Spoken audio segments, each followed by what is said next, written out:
When you live in a big city, you're not very fond of small towns your parents came from. I didn't expect much from the trip to Glace Bay, but Dad wanted me to go. He even insisted on visiting the Miners Museum. And guess what?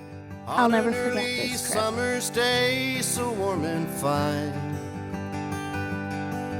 The ladies cried, Miners paced the floor. This town's not a mining town no more. What other museum can you go to that a retired miner himself will take you down by the hand and walk you through the mine, explain everything to you very thoroughly, and when you come up, you're shaking your head and you're saying, this is the best place I visited so far in Cape Breton. People come up and they have tears in their eyes and they're crying because then they realize how tough it was. Kids today really don't know how hard their grandfathers and their fathers worked underground. You had to go underground to make a living. That was the only way that you could make a living on Cape Breton Island. It was a different environment down there. Men underground worked together, they carried on together, and they looked after one another. And it was a different environment. That's one thing we do, we stick together. There's no 911 down there, so we depend on one another to help us out in a crisis.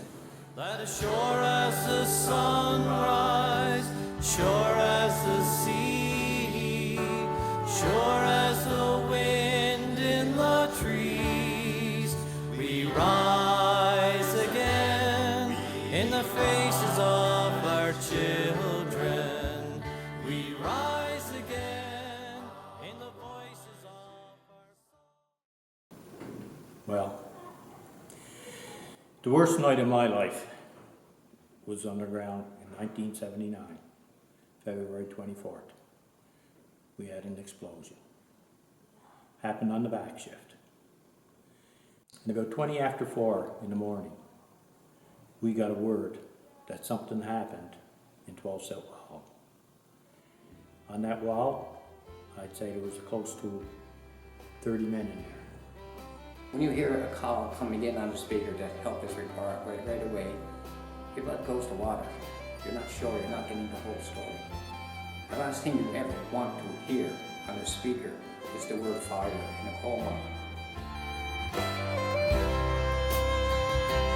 Here we stand, holding fast to one another, with the pain and the memories rushing in. Down below us lie the bodies of our brothers. These are our grandfathers and our fathers and our brothers and our uncles.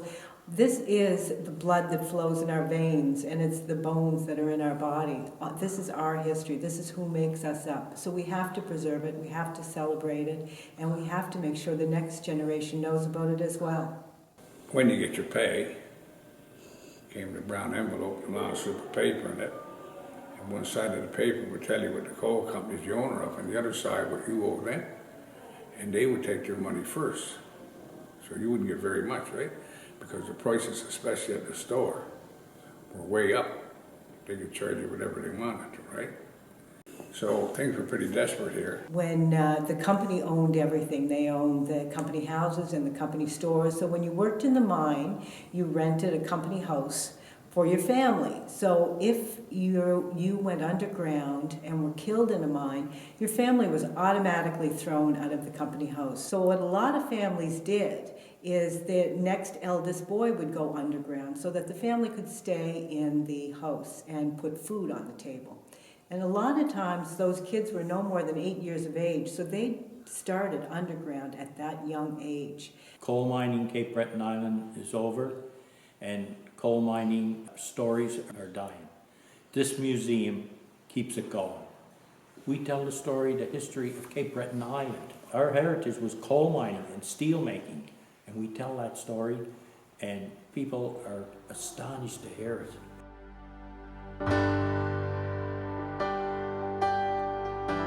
As I walked into the museum, I felt older. I knew where my family came from. I knew their struggle and felt proud that my grandpa, like many others, was a hero. This little town was home, and I promised to come back again when I'm older and maybe to stay. and the oceans cried. We look to our sons and daughters to explain